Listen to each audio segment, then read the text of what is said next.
Quezon City, and pinapapasok nga po ito mga paninda nila boss sa kanilang property kasi nakalabas na nga rin po. And of course, kasama natin ng MMDA Scope, headed by Sir Richard Apoderado, Sir Julius. Sama rin po natin ng MMDA Task Force Special Operation headed by Chief Joey Furio. Team Bravo naman po ang kasama natin, Sir Velez. And ito, tinatanggal na nga po ni Sir Julius. At pinapasok naman po ito sa pwesto nila. And hindi naman po pwedeng laging ang ating MMDA ang maglinis ng mga obstruction na ginawa ng mga residente at mga vendor. Paano po matututo ang mga bawal po.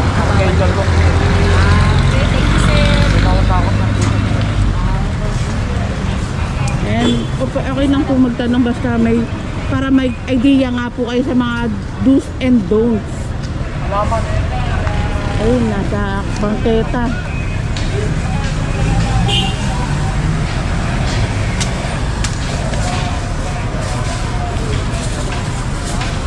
Parang itong Barangay Kaunlaran, suki na ng clearing.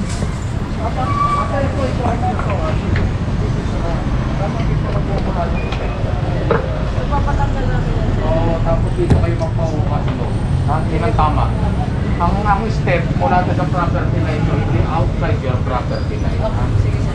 Correct nyo ha, baka makapagpuan ang hanap buhay nyo. Ganun din sa inyo rito ha. Dapat ang hagdan mula sa property line ninyo papasok ha. Hindi palabas. So ito gawa nyo ng paraan. At pag hindi nyo nagawa ng paraan, baka makapagpuan ang hanap buhay. Tama ninyo, sa loob nyo lang yan ang hagdan. Sa loob kayo mag-una ha. Magaling mo na? Oo nga eh. Ayun, sinasabi na nga sa'yo tama. Naintindihan mo ba yung sinasabi ko? Dito kayo maglagay ng hagdan sa loob. Hindi rito sa naman. Nakiyak kita ha. Hindi na itama yan ha. Parang burakay lang yan. Pagkasalan muna natin. Ayun, okay na sir. Ito pa. Puro nilagyan ng mga hagdanan para sa mga daan. Ay, dapat hindi rito sa labas. Tama mo ha. Nakangiti sa'yo. Tama mo.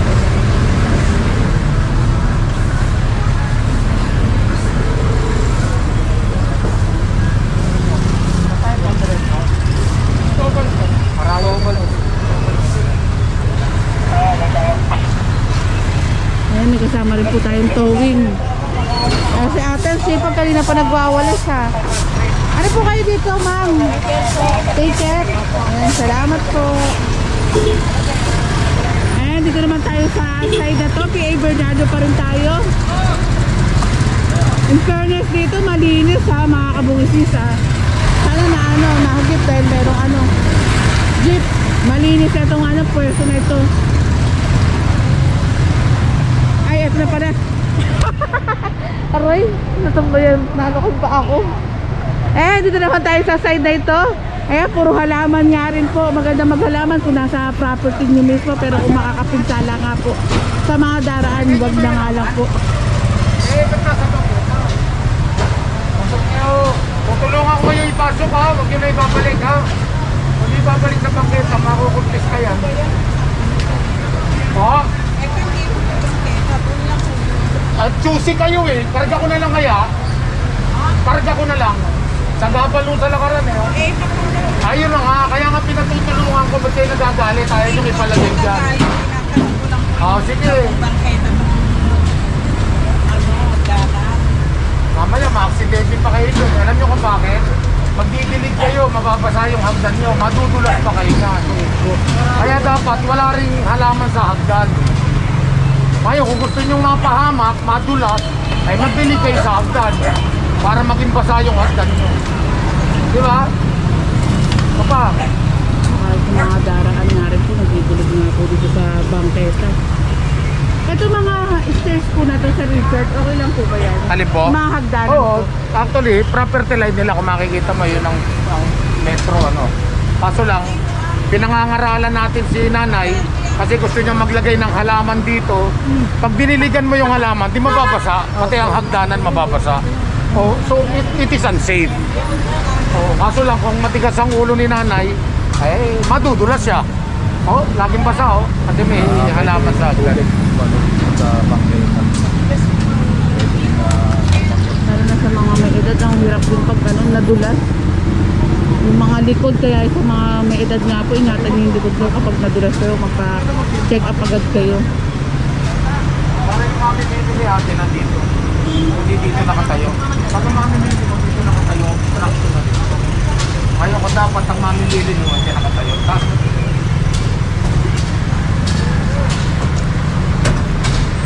At saka pag ano, paano pa mag-ano si ate, lalabas-labas, nakalak pa naman ito. Paano mag-ano ng kanyang paninda pag may bumili. Dahil nandito sa baba.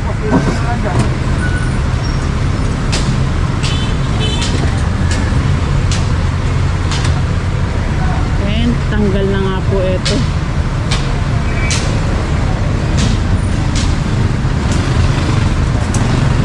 tanggalin mo rin ito ah. Ito iPhone na ito. Tanggal. Uli nyo. Iwan nyo lang. Ito nakano yung ano.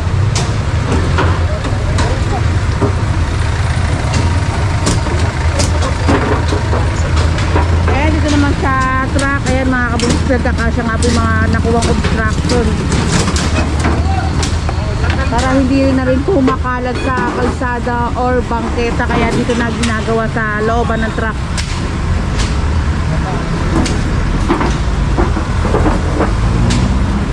Ay, shoutout kay Sir Richard Dan. Sir Richard Dan, I miss you.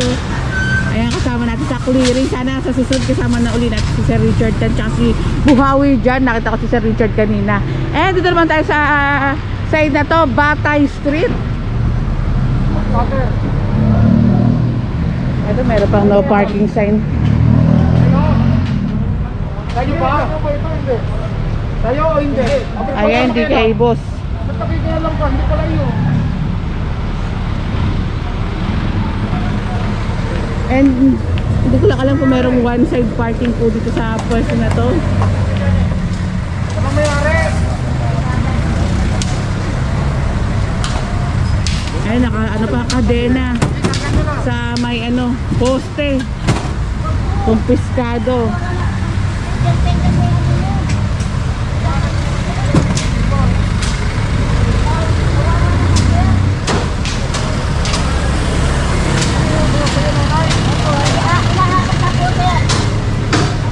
Ay, ito pala yung ano, tindahan ni nanay noon na yung lagi natin gini-clearing.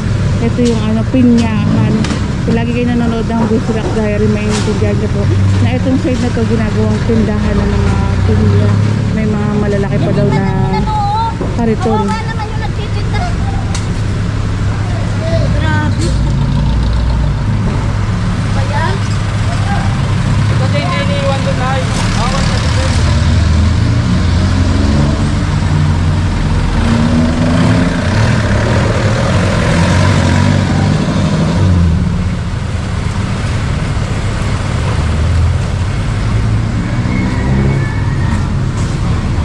Oops, dito na lang ako dadaan. Ang laki ng aso.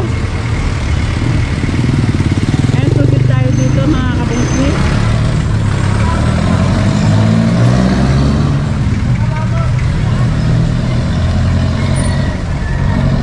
Ito, may one side parking yata dito. Ito, bahala na ang ating TFSO. Hindi na lang magtama. Yung halaman nyo, pakipasok na lang. Ano yung sasakyan natin? Ay, inayos na nila boss ang kanilang mga halaman.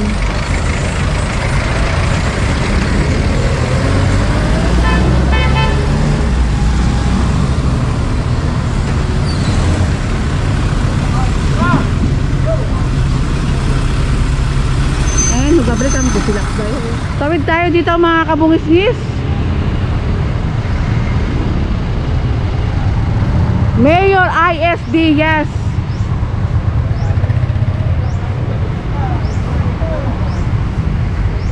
Mamaya makita mo yung mukhang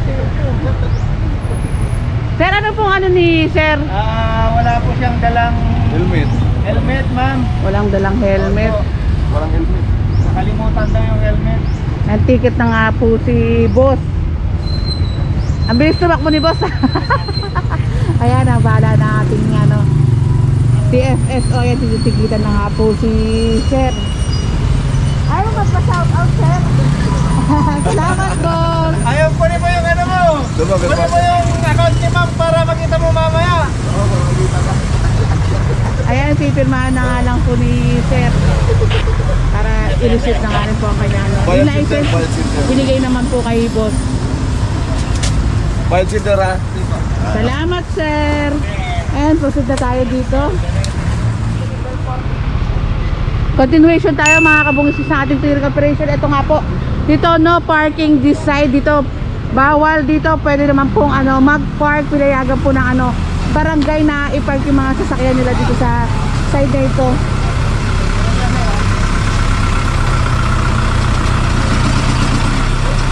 Tolong. Buto. Oh, buto. Op.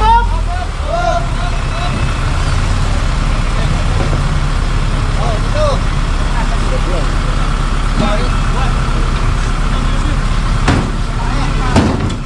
Ang basag na paso.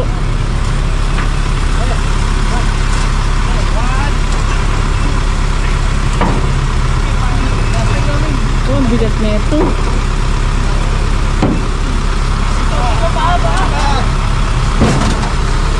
Siyempre, yaki-yaka ng ating scope yan.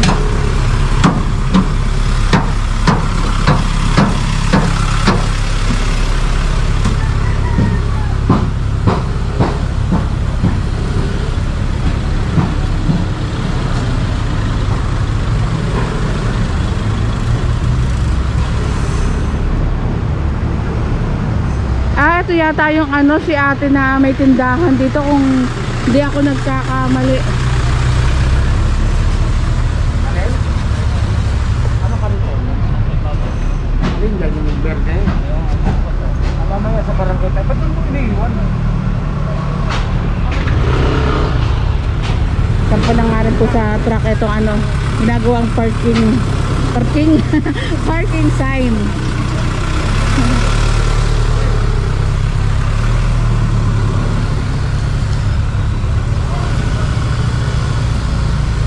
Malinis naman po itong ano, side na ito.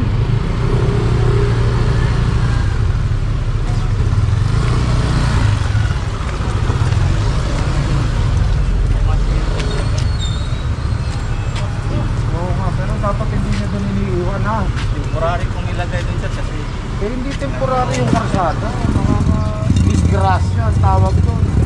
Isipin mo, pansamantala mo nilagay. Ikaw pansamantala rin may aksidente. Alam mo naman na aksidente, walang pinipiling oras yun. sabi kasi mayroon sa bukas matatapos daw yun ay balik ko dun sa lagayan. O ibig sabihin, simula mamaya, hindi na namin makikita doon yan. Hindi sana ang process. Naintindihan mo ba yung sinasabi ko? Kung iyan may babalik sa'yo, sisiguraduhin mo bang hindi na namin makikita yan Hindi na doon? po sir. Doon na po kung ilagay sa ano sa lagayan dati. Sige, doon ka na lang sa barangay mag-apply. Pupunta ako doon mamaya. Ito third over po sa barangay. Nagbababa rito sa barangay, mauna ka na. Sabihin mo doon sa barangay, pakiblatter ko. Ibinagin na ako, babalik na ako. Ayan. Oo po sir. Promise. Lagay mo doon ha. Para pagdating natin doon, malalang ako ha. Sa kaularan po sir. Ano ba sakop niyan? Barangay ano? Kaularan po sir. Kaunlaran, barangay Kaunlaran. Nakakasakop. Sige, hindi tayo po. Sir, promise sir. Oo! Ikaw ang lumabag, ako pa nangangako.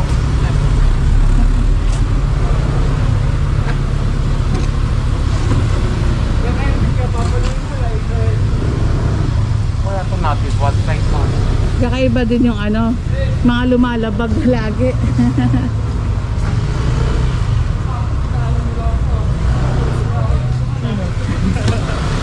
Umikot pa kami hapon. Nag-hapon.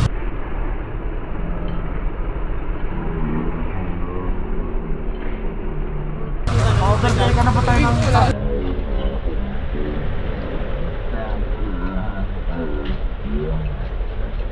Nakadukas siya.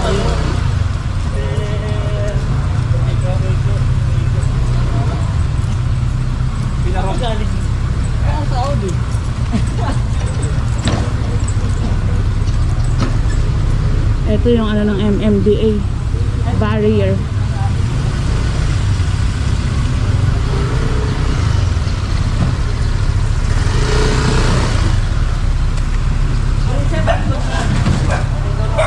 Eh, kainin mo na lang. Kanina pa tayo nag-ooperate. Ito,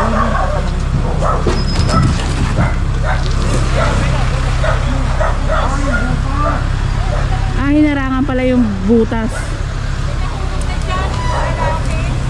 oh, Matagal na po yan. May salak hindi nyo nire-report? Nilipot ko na po yan dito sa Takot, barangay. grabe.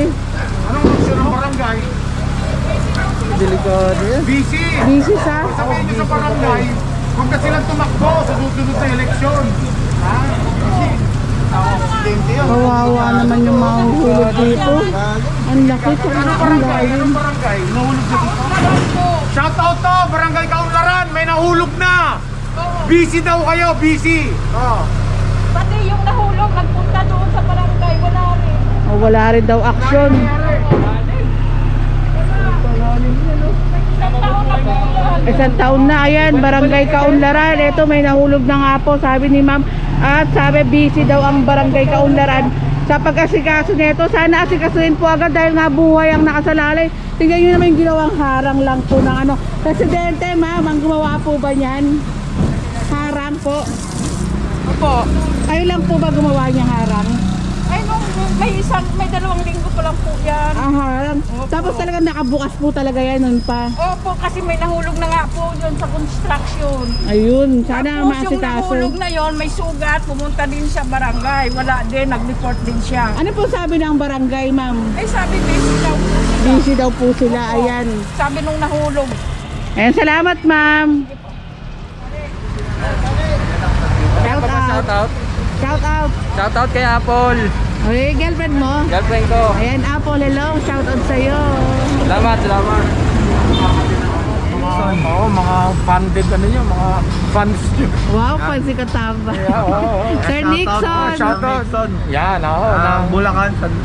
Plaridel, Bulacan. Bulacan yan. Shout out. Dito natin Sir Richard. Shout out po, Sir Nixon. Yes, okay. Nixon ng Bulacan, shout out.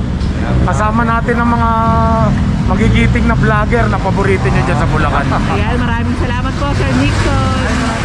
Shoutout kay Ma'am Joby. Ma'am Joby. Ma'am Judy, happy birthday. Ma'am Joby, happy birthday. Yung nga rin, February yun. Nagpapalakas pa kayo?